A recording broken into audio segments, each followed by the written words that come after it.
welcome to the Public Voice Salon. We're a progressive on-air dialogue on culture, politics, and the critical issues of our time. My name is John Bredin, and today we're broadcasting from a park on the corner of West 11th and Bleecker Street in Greenwich Village, a very cozy park here. Basically what we're going to do today is wander around the neighborhood. This has historically been a very creative community, Greenwich Village. And we want to find the remnants of culture and intellectual life that are here. We know, of course, with the rising rents that it's very hard for artists to afford to live in a community like this. And so a lot of business majors are moving in, and perhaps people that don't have as much interest in culture or don't have time to read books, But we want to find people who are still readers. We want to find people who like to discuss ideas, who are interested in politics, and then just engage them in basic conversation, and even that is sort of an intervention in overcoming the silence between strangers that we see is so rampant today in this market-based culture. On my way here, I passed by an advertisement for a college, whose name I will not mention, but it said in the advertisement for this college that they had several market-driven programs. And I say to myself, that's terrible. How do you have a college where what people are learning is predicated solely on the market? That's the death of intellectual culture, This program that you're watching right now has nothing to do with the market. We want nothing that's salable. We don't even want anyone to use the word marketing on our program, if at all possible. This is about the recovering of human consciousness. This is about dialogue. This is about getting back to talking to the stranger. We would love for people to come on our show who are reading literature, who would like to talk about a novel that they're reading, or who have something to say about the political situation in our country and some solutions of what might be.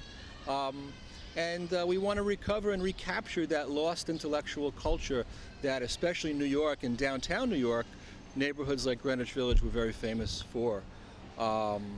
I was in a cafe with my lovely wife Claudia, who's taping me now, earlier today in the village, and this particular cafe has always been special for me because it's a very kind of cozy, rough cut.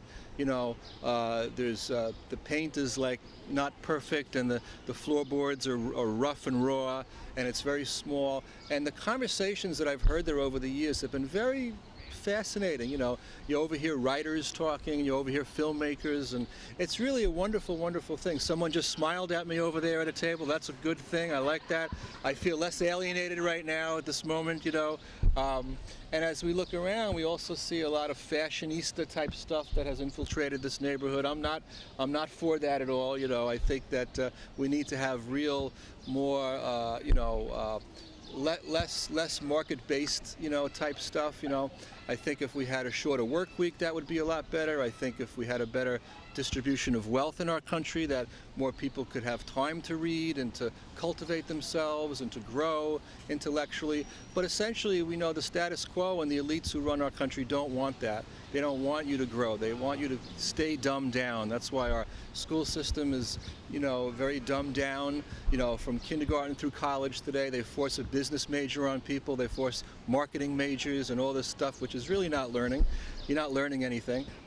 When I taught for 10 years at the college level, I was an English professor, and I, would have freshman students who were confused about what to major in, and I would always try to dissuade them from majoring in business and encourage them to study real things, like philosophy and history and literature, which has always been the hallmark of an educated thinking person.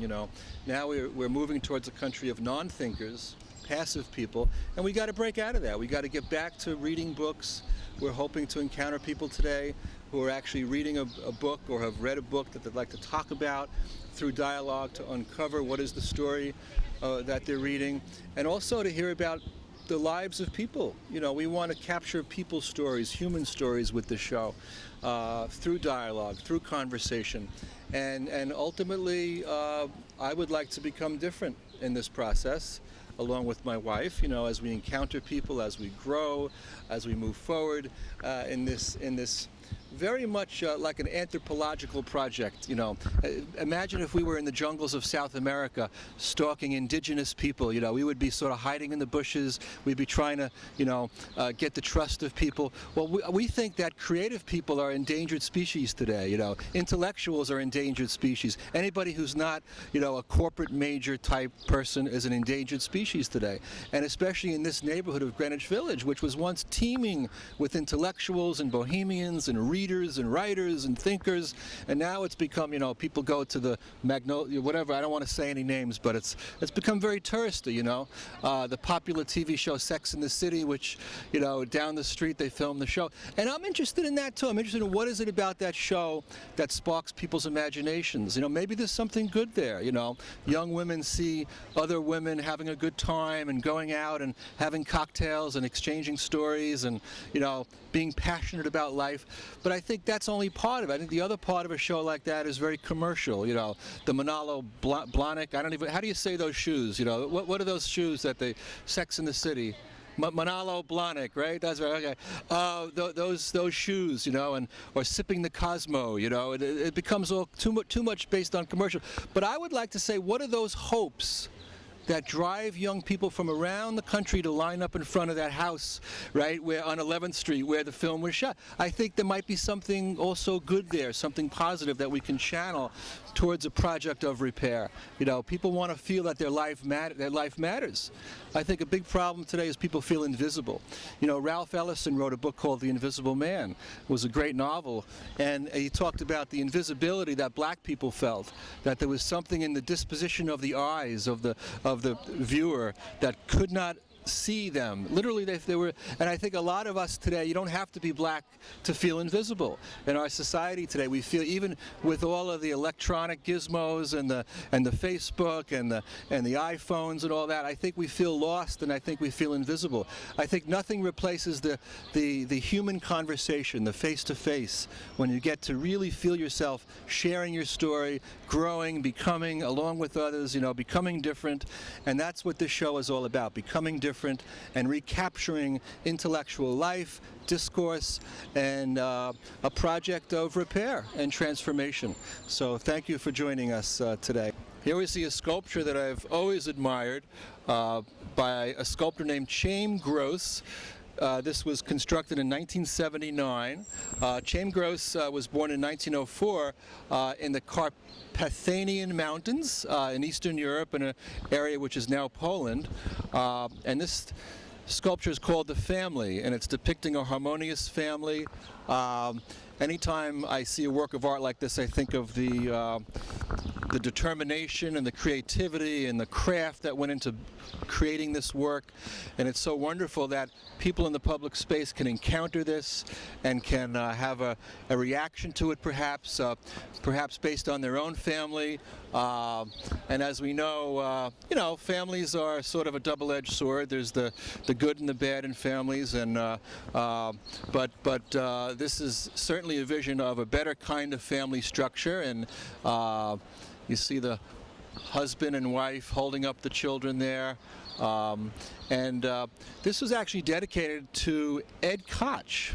At the end of his second or third term as mayor of New York, the artist decided to dedicate this to him. Okay, we're with Dewey on the corner of Bethune and Hudson Street. We just happened to see his wonderful T-shirt here, and it attracted our attention.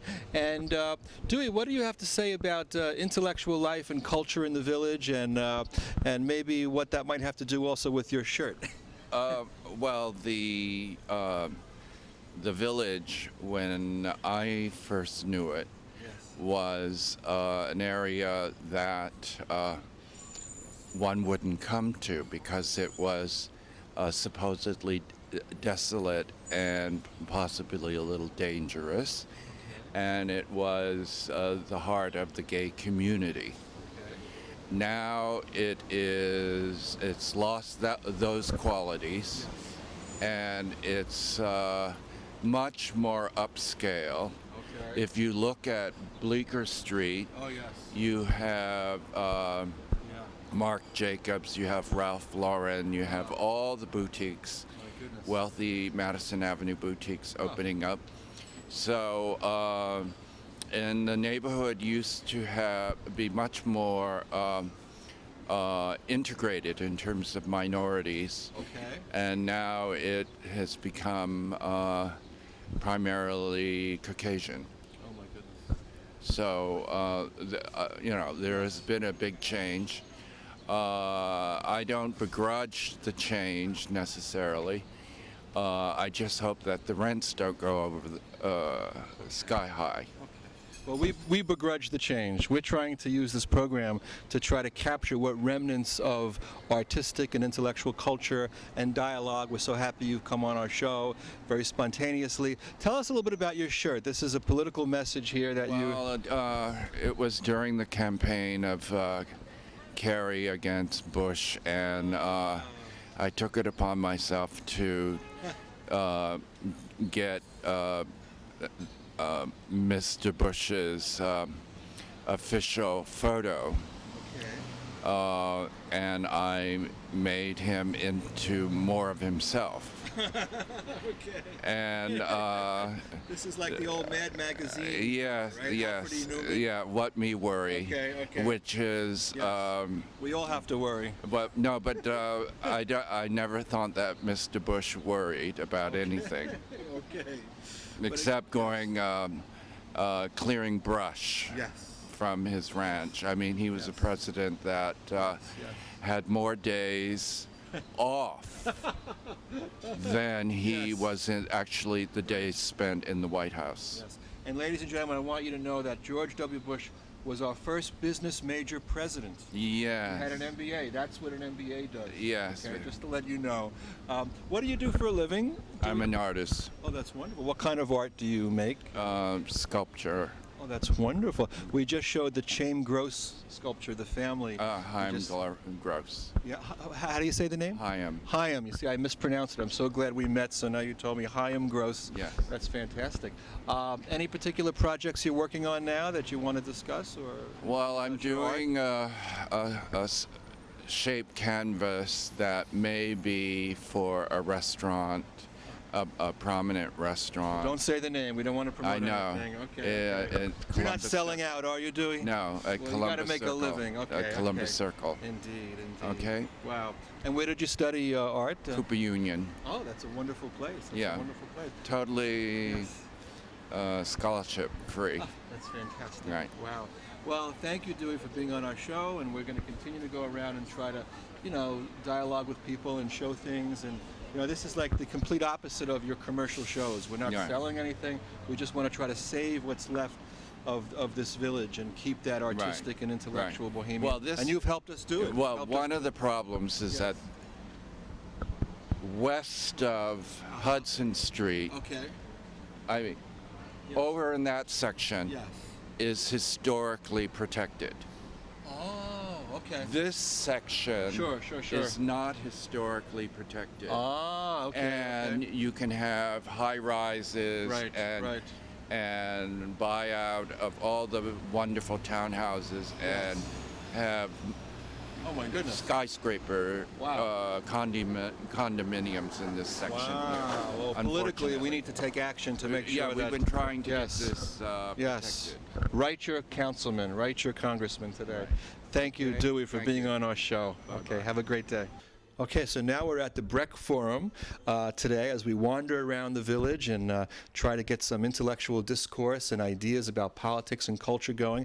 And this is like the epicenter here. This is like we just hit the pot of gold because this is the Brecht Forum, which is one of the great places in the world, really, the spaces of freedom, founded and named after Bertolt Brecht, the playwright who was very much a progressive intellectual on the left.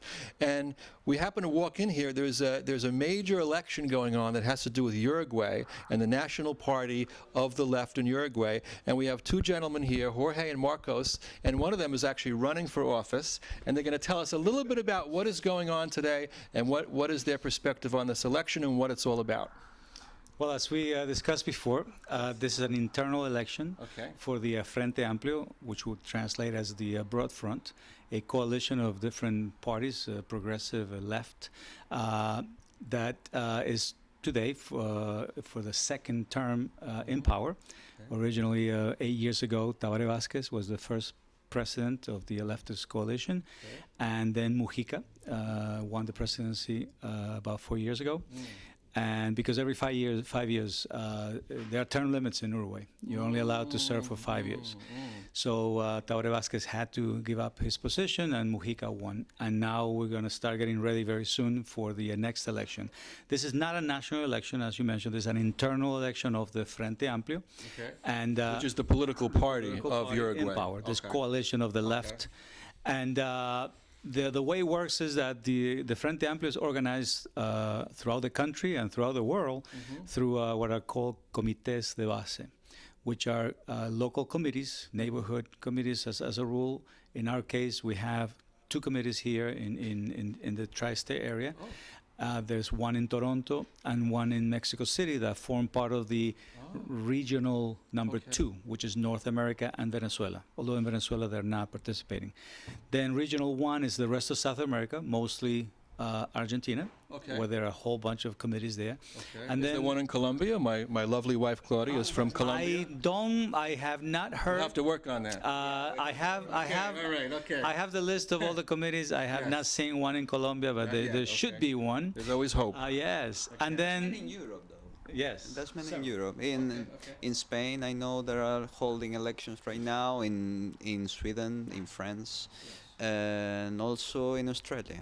Yeah. which is regional number 3, which is Europe and Oceania. Let's give a little context to our viewers who might have no idea what is even happening here. Just to put it into broader perspective, the fact that the left in South America and Latin America has gotten a lot of traction, okay? In other words, this rebellion against a right-wing hegemony, which you see in the United States, where you see the corporations are in control of the politicians and all of the laws passed and basically the distribution of wealth, it's catering for the 1%. Where if you could say anywhere in the world, Europe is definitely more to the left. They just won in France. There was a socialist elected, but in South America and Latin America, there's a lot of hope for building a world that is more fair, that is more just, that is more kind, that is more caring, that is more loving.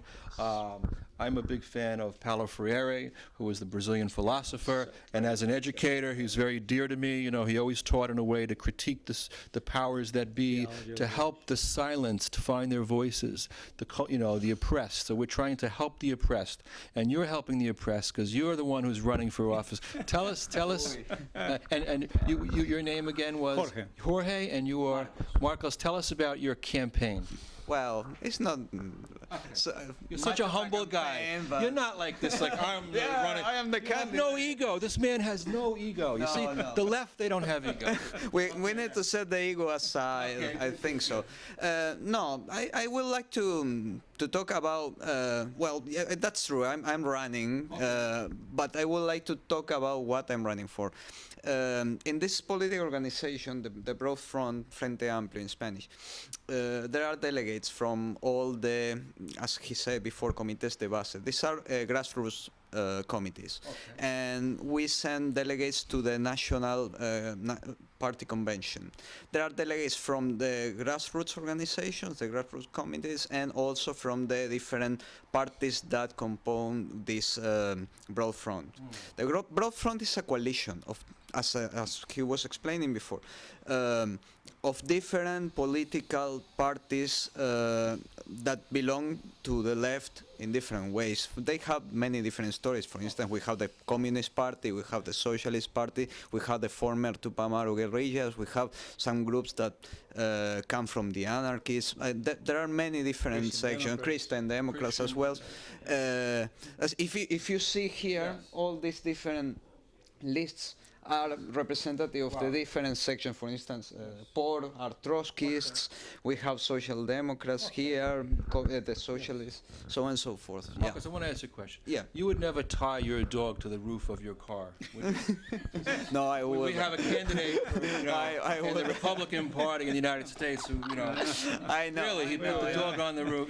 You're about people. You want to help animals. You want to help Well, people. our president, Jose Mujica, he has a dog and he goes with the dog everywhere, holding him, embracing him. When you care about human beings and animals and sentient life on the planet.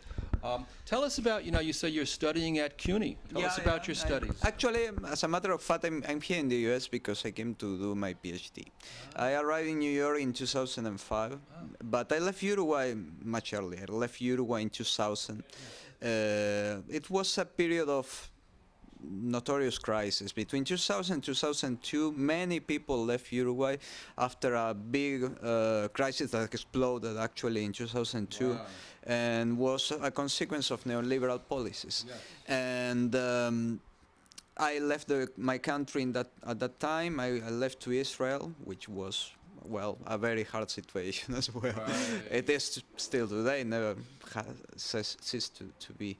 But I just wanted to define for the audience that when you say neoliberal policies, people might think that means liberal. No, that's not liberal. Neoliberal means this austerity where, they're starving the social welfare state, they're cutting taxes on the wealthy. There was a big wave in Latin America, mostly in the 90s. Okay. But the answer to all our problems. All our problems was to put our public companies in private hands, to privatize our welfare system, so on and so forth. And there were many movements in that direction. Although I must say Uruguay has had resisted this in some important instances. For instance, there was a proposal from the government to privatize the communication companies, Antel, which is a public company, and we gathered signatures and we called to a referendum to stop that law.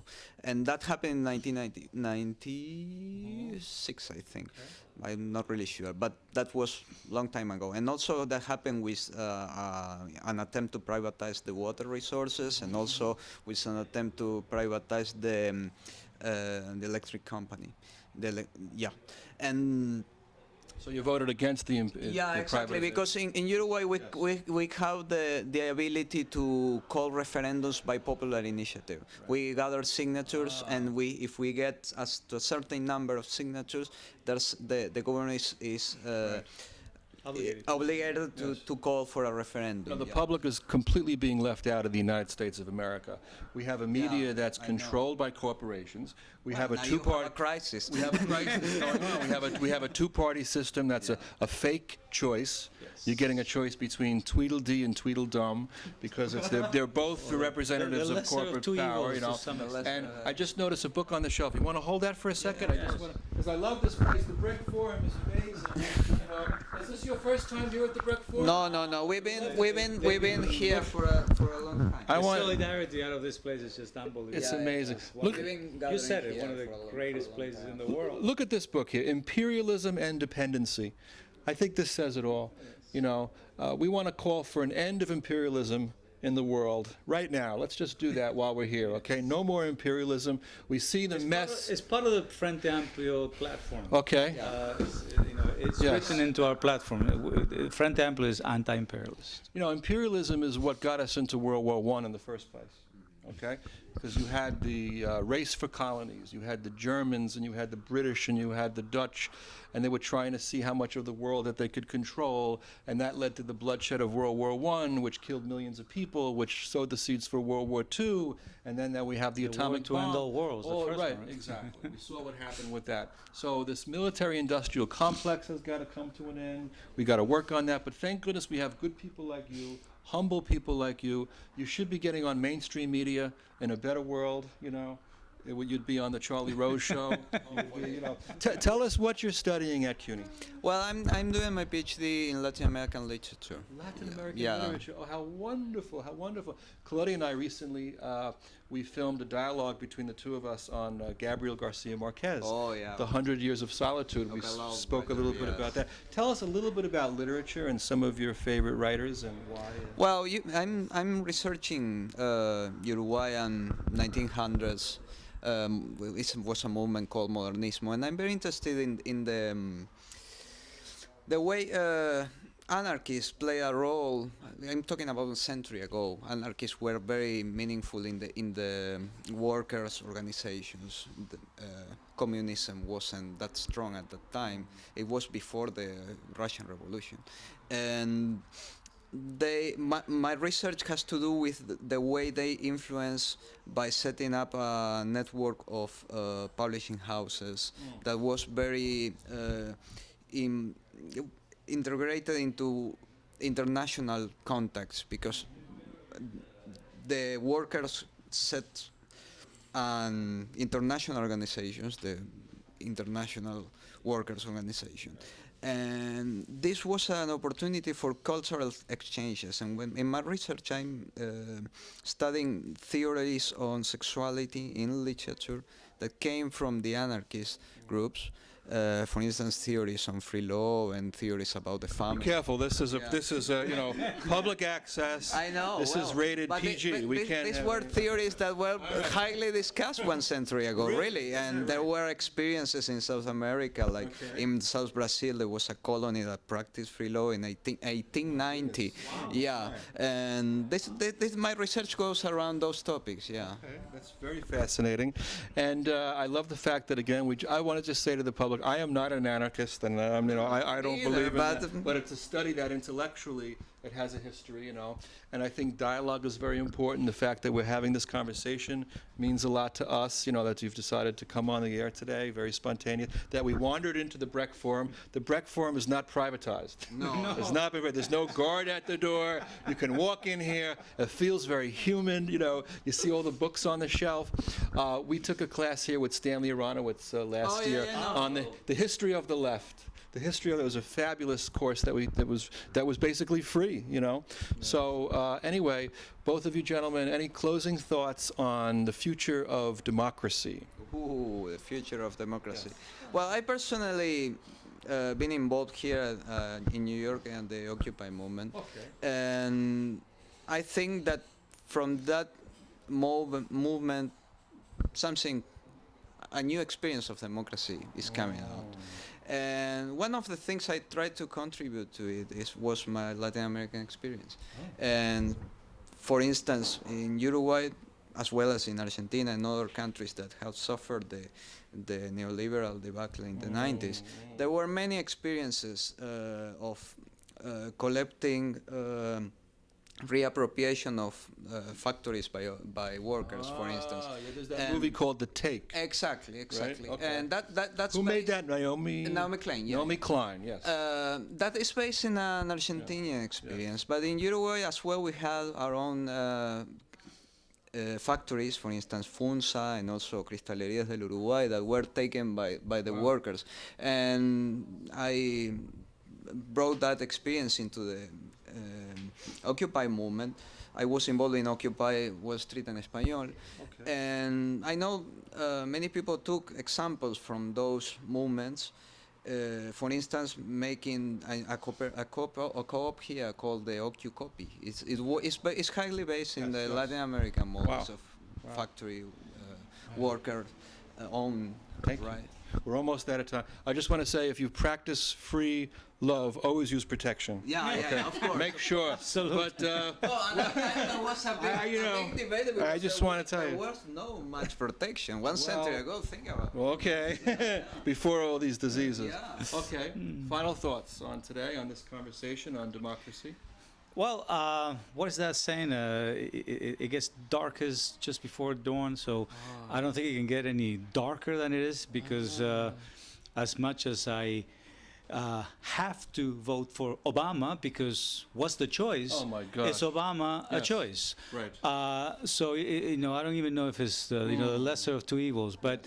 The democracy in this country, this two-world party that basically only answers to that 1% that you mentioned before, does not give much hope. Yes. And then you meet people like like Marcos involved with the Occupy Wall Street. Yes. And all the wonderful people that come through this place. To the Brecht Forum. That are organized in so many wonderful ways that you cannot help but to be very optimistic that Wow. there is a light at the end of the tunnel, and it's not the Okay. locomotive's light. Right. Okay, it is the light at the end It's of the not the tunnel. locomotive It's not coming the at us. locomotive. No. It's not the light But of the you just locomotive. inspired At the end me. of You inspired the teacher in me. I want you to hold this microphone for a Okay. second. There's a chalkboard over here. Oh, right. Well, let's see. Let's go to school here. Let's go to school. Okay, let's see now. Well, I absolutely. And that smiley face happened to be there, and I like the fact that it was there already. Yes. And keep hope alive. If we could wander into the Brecht Forum today and that this could be going on, this election, this practice of freedom and democracy, it's not a fake choice, it's a real choice, that we can get back to a world that's based on peace and justice and love and caring. And thank you both for being part of this. La lucha continúa, o la luta continúa. Muy gracias. Muy gracias. Nice to meet you. Thank you, Marcus. Thank you both.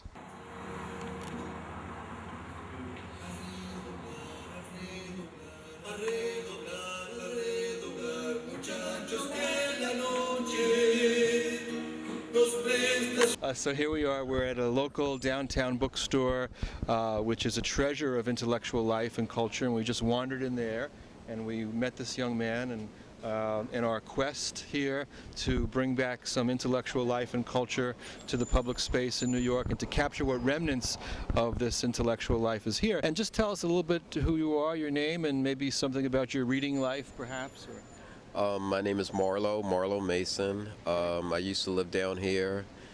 I'm a marketing professional. I work on a number of projects. Marketing, oh, that's a dirty word with us. But you know, if you're marketing good things, you know, that's okay. Okay. Okay, yeah, okay. Yeah, I can appreciate that. So Yes, okay. it's more, you could say, communication. Because Okay. depending on what circle you're in, people sort of have an Yeah. offense by that. Right. Yeah. Okay. So tell us a little bit about your own intellectual growth and who you are, some of the books that you've read that have been meaningful for you or something. Did you find any book here today that you were here browsing around? Or? Well, I think right now I'm reading Baldwin. Oh, that's wonderful. The Fire Next Time. Ah, And it was written in 1962. okay. And it's just unbelievable how relevant it is today as it was back when he wrote it. With the racism that's still prevalent. Yeah, Yeah. it's not just the racism. I mean, I think that racism is a part of it, but he talks about the religion, industrial complex. He talks about the military and industrial complex. So you know, obviously he talks about race, but it's also talking about the spirit and the consciousness of where we are. And that sort of reminds me of a conversation I was actually having with some people in a bookstore. Okay. And that I saw Michael Moore and Cornel West Oh, you saw them at Hunter College. at Hunter College. I actually filmed them. Oh, you filmed them. Oh, yeah, that's wonderful. yeah, Wow. yeah. Two of the great thinkers of our time, and I would say activist, you know, type people, Cornel West and Michael Moore. Well, I wouldn't. More necessarily- intellectuals. I would- or Cornel West is more intellectual. Michael Moore is more activist, but he's a filmmaker. And how would you, you know? Well, I think, you know, rather than putting labels on them, Yes. I think it's important. It's easier to say what I thought about Yes. what they said. I thought Yes. it was interesting that it was a group of people who label themselves as either liberals or progressives Yes. or something other than on the right. But I thought that when Michael Moore was asked the question about white privilege, Yes. he sort of had a hard time answering it. Really? Oh, how interesting. Yeah, so it was sort of surprising that one of the most fundamental things, Yeah. you know, this whole class privilege Okay. is going to be something that Yes. is not talked about among people who call themselves liberators. Oh my goodness. Yeah. Wow. But I thought he opened up. Okay. He said a couple of things that were interesting. One of the things he said, well, you know, I have to be honest. He says, you know, white people wake up every morning, Yes. and thank God they're not black. Oh my. Who said that? Michael Moore. Michael Moore. Michael Moore. Well, he also wrote a book called Stupid White Men. Yeah, yeah. So that's to his credit. Yeah. Carry on. And so, yeah, I think he was making it to that point. And I was talking to one of my professors. I take Hegel at the Brecht Forum. I also video that, so that'll be on the. That's fantastic. Wow. Yeah, but Okay. he said, Marlowe, you know what Michael Moore said was great, but Yeah. you got to realize that a lot of white people don't even think about black people, and you know, Wow. and it's too bad because of I think Cornel West is brilliant, Right. but wouldn't necessarily put him in the same league Sure. as Hubert Harrison Okay. or Theodore Allen Oh, wow. or Du Bois for that matter. Okay. But it doesn't mean that he doesn't have something substantial to say, or he Wow. hasn't done something substantial with his life and his body of work. I do appreciate his contribution, but I felt he was a little apologetic, saying that, well, if the situation were reversed, he would be standing up for white people if they were being oppressed by black people, and I don't think that was really the point. I think the point is that we have 1/10 of 1% Yes. controlling most of the planet, Yes. and they could care less about Yes. any of us, Right. as whether it's the Right. Fukushima earthquake, yes. whether it's the birds, whether it's the Right. oil spills, whether it's people, whether it's gender. They do not care. Wow. Just to say real quick, I mean, Fukushima, for those who don't know, the fourth reactor is still very unstable, and it's not being covered by mainstream press. Right. And if another quake hits, we're all in big trouble with that. Yeah. Yeah. So you know, they've detected radiation 500 miles off the coast. Oh. They've already detected infant mortality rates going up as far as Philadelphia right after the earthquake. In addition to that, there were 400,000 people protesting in Canada this Wow. weekend. No one's really talked about that. Wow. But my point is that They're banging on pots and pans in the streets. that's correct. Yes. But my point is that it's no way in the world that such a small, minute Yes. percentage of people Right. could control the entire planet Right. unless we were complicit. Right. And I think it's important that we acknowledge Right. our complicity, Okay. because the more we acknowledge Right. it, the more we can Right. resolve it in a peaceful manner. Well, people are waking up, and you seem to be very wide awake. And I'm very curious about your own intellectual growth, because you're reading Hegel, you're studying this stuff, very deep stuff, and you said you also have a business background. How do those two compete or conflict? I think they're the same in the sense that I started out undergrad being a product of affirmative action, and I really wanted to understand the how the system works. So Where did you study? I studied economics And where? at Rutgers, Oh, in Newark or New Brunswick? New Brunswick. Okay. And so it was great, meaning I learned macro systems, I learned strategy, Yeah. and my next step was to learn how large corporations work. So I got a job with IBM, Okay. and it was great to see how large organizations operate. Right. I then went back, got my MBA, and took on more responsibilities, specifically focusing on marketing and advertising. Just real quick, I want to interject. IBM, as we know, helped the Nazis to make the trains run on time to Auschwitz. That was IBM, right? Did you do research on that? Yeah. Okay. Well, and that was part of my, I guess, departure from the corporate world. In that, at some point, after reaching some humble, not a lot, but some financial success, I realized that I was not doing anything of benefit of serving.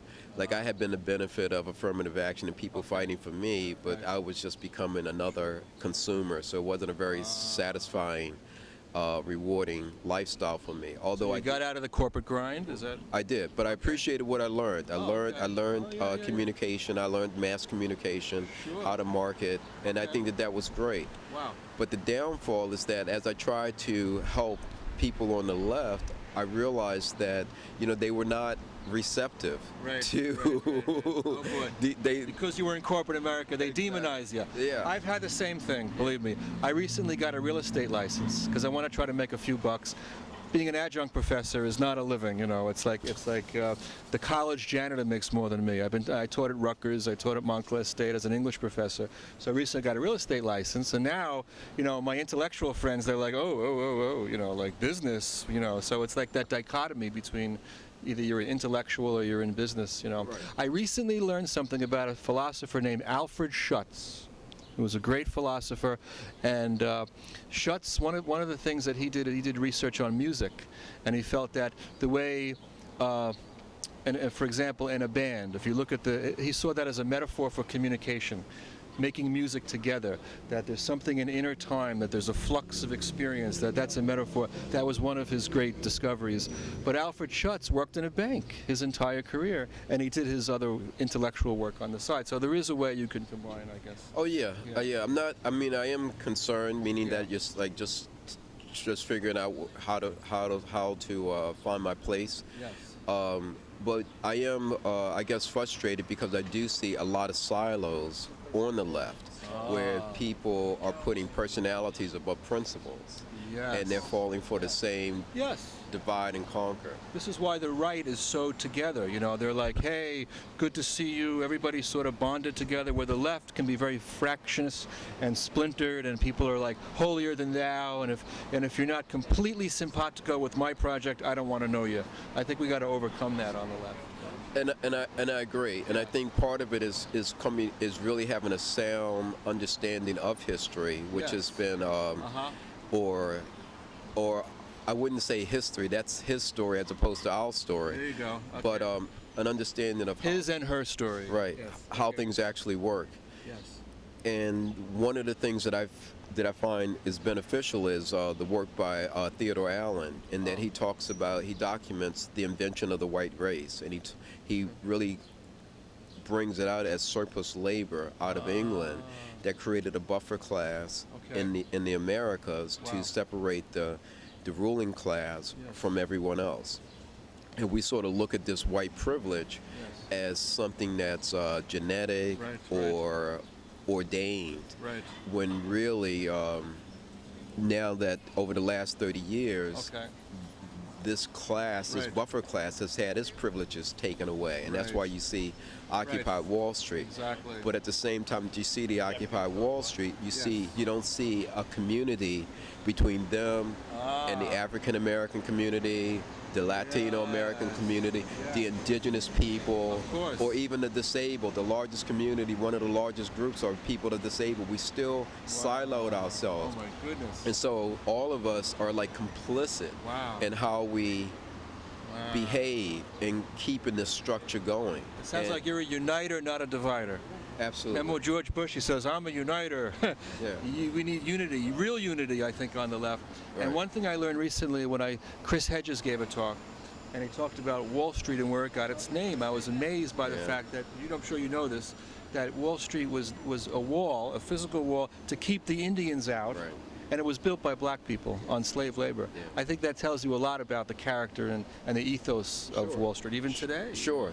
Well, after Bacon's Rebellion, when they saw that the Africans and the Europeans were joining together Okay. to fight against the ruling class, that's when they started inventing privileges for Englishmen or the people that came from Europe. Wow. And what they would do is they would give the Europeans land.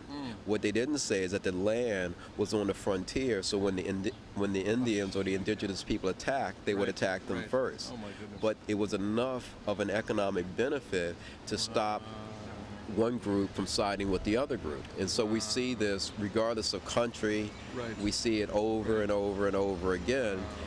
And we're not united when basically it is. The big difference in the universe right now is just the few as people on the planet right now Right. are really exploiting everyone else. Well, I And- feel hopeful that we're having this dialogue. We're dropping a ripple in the pond, whatever effect this makes. Cornel West, when I met him 10 years ago, he gave a talk at Riverside Church. This was part of Reimagining Politics and Society at the Millennium. which is a project of the NSP Network of Spiritual Progressives, which Cornell West is co-chair with Michael Lerner, and I belong to that organization. And he signed my copy of Race Matters. He signed it to Bro John. To Bro John, stay strong. And I think we need to stay strong, and we're staying strong now just by having these dialogues. And to show you the spontaneity, that you're willing to engage, you're willing to say some things out there, to shatter the silences. I think there's a lot of corporate silence, and we're shattering that. So just to wrap it up, do you have any final thoughts about this dialogue? Or No, let's all do what we can to look at our complicity in keeping this system going, and do what we can to evolve to a better system. Wow. And you're still reading the Baldwin's book. How far are you? Halfway through? Are you Like just started? The second time I've read it. It's a reread of it. Yeah, Ah, yeah. okay. Anything that you're getting out of the second read? Just how relevant it is. His work is relevant. Chomsky's work is relevant. Noam Chomsky. Noam yes. Chomsky's work is relevant. Yes, yes. You know, I think it's a lot of people that are doing good work. Richard Wolff's work is relevant. Oh, economist Rick Wolff. He's fabulous. Yeah, He's wonderful. yeah. Yeah. So Wow. Michael Parente. Yes. You know, there are a lot. Wow. There are a lot of people that are doing Yes. very good work. Well, thank you for spending the time with us today. Thank you. Keep Take up care. your good work. Thanks. Thank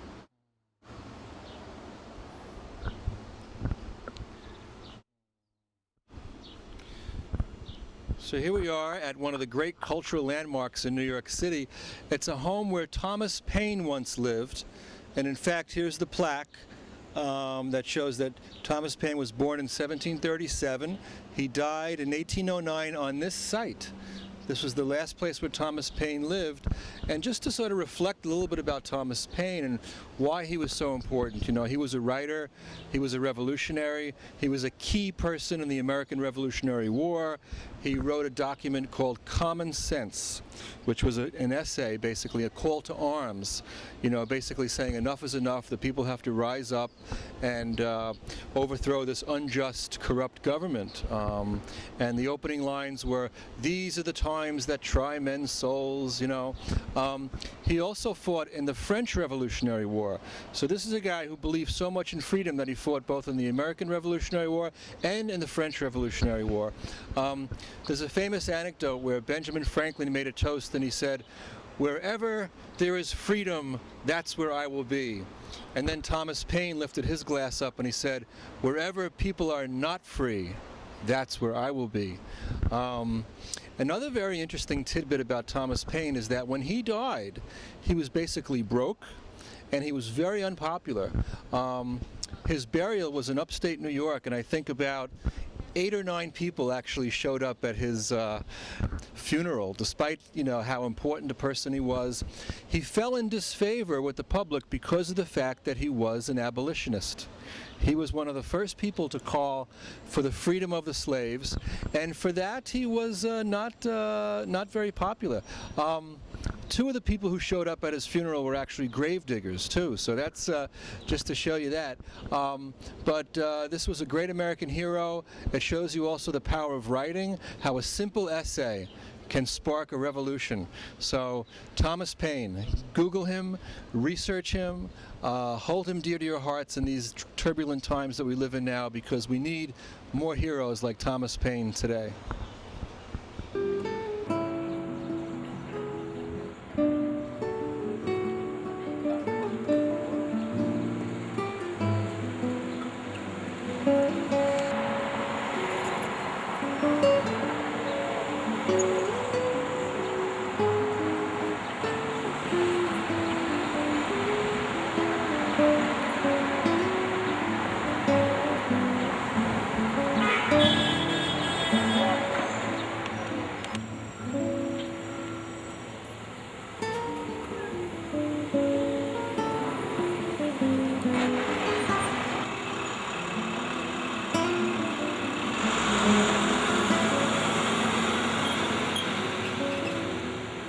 So here we are in Washington Square Park, which is always very alive with energy and life and culture, and we stumbled upon this Brazilian dance that was in process, and the dance came to an end, but now we're so happy to have some people who are part of this dance to come on our show and talk a little bit about what they do. And you want to introduce yourself? Well, this is Fomanda Colibri. She actually moved here from Brazil 2 years ago. She's basically a master in training of Capoeira, which is a Brazilian martial art. And I'll let her actually take it from there. Okay. Que ele perguntou? Que se quiser falar um pouquinho do arte e do arte marcial do Capoeira e... Ok. Capoeira é esporte brasileiro, esporte cultural brasileiro. Nasceu na época da escravidão no Brasil, junto com os negros. So Capoeira is a cultural sport of Brazil, from Brazil, and it was born in the era of slavery in Brazil, Como 500 anos atrás. about 500 years ago. Hoje a capoeira está espalhada no mundo todo. Today it is throughout the entire, it's been spread throughout the entire world. Não só com os brasileiros, mas com os gringos também. Not only with Brazilians practicing it, but with all kinds of people from all cultures.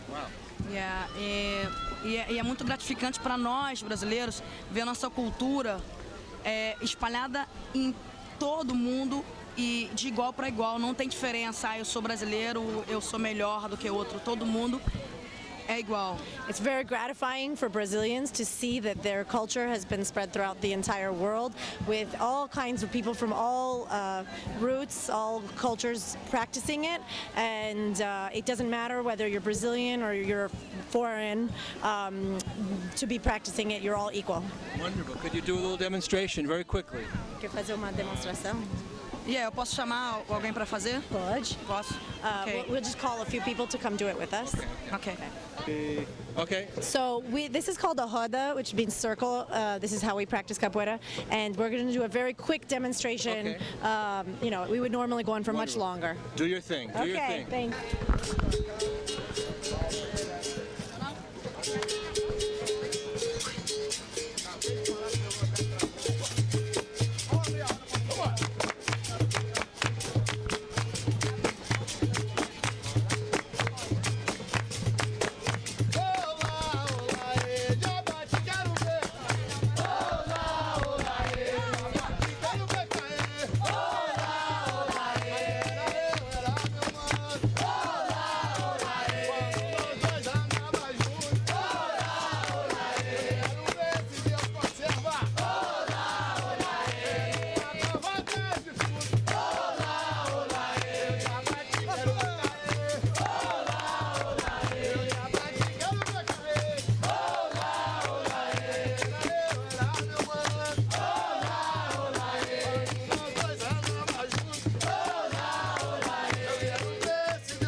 Okay, we want to thank Bohasha and Colibri for giving us this wonderful cultural demonstration. We feel like this is a great gift that you have given us and our viewers today to watch this, to share in your culture, and we thank you for your generosity in making your dance public in this wonderful park in Washington Square Park and enriching New York and enriching our country with what you have to offer and what you have to bring. So thank you both. Thank you, so. Thank you. Thank you very much.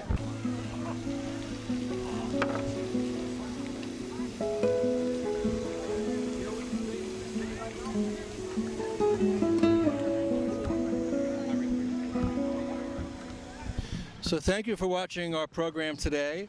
My name is John Bredin. You're watching the Public Voice Salon, a progressive dialogue on culture, politics, and the critical issues of our time. We're wrapping up here in Washington Square Park on a day where we simply wandered around the West Village and we just encountered strangers in the public space. We stopped at the Brecht Forum and we talked to some political people involved in an election going on in Uruguay. We spoke to a man who was reading a James Baldwin novel. We got into an in-depth conversation with him. And here we are in the great Washington Square Park, which is a wonderful public space, and there's music going on, and there's energy, and there's people connecting. And we saw a couple of friends that we know here, Claudia and I. And then we just got the spontaneous Brazilian dance. It was some sort of a self-defense kind of a ritual, but it was interesting, and we sort of stumbled upon that. So the thing about New York and the thing about the Village is you just wander around and you encounter the most amazing, miraculous stuff, you know. So we're trying to bring back magic in the ordinary. We're trying to resurrect that. We're trying to be to repair the silences. We're trying to get people back to face-to-face, to dialogue. This is an intervention in the public space. We invite you to come on our show if you have something cultural to say, if you have something political to say, if you want to be part of our dialogue. This is a very dialogic process. We're trying to get a dialectic going here between culture and politics, and really to try to bring some humanity back to the airwaves, which have become very monolithic and very corporatized, as we know, and we're trying to bring some humanity. And Washington Square Park is such a wonderful public space. You know, Jack Kerouac and the Beatniks used to hang out here. Allen Ginsberg would write his poetry, and so it still has that cultural feel to it. So thank you for watching again, and join us next time on the Public Voice Salon. Thank you.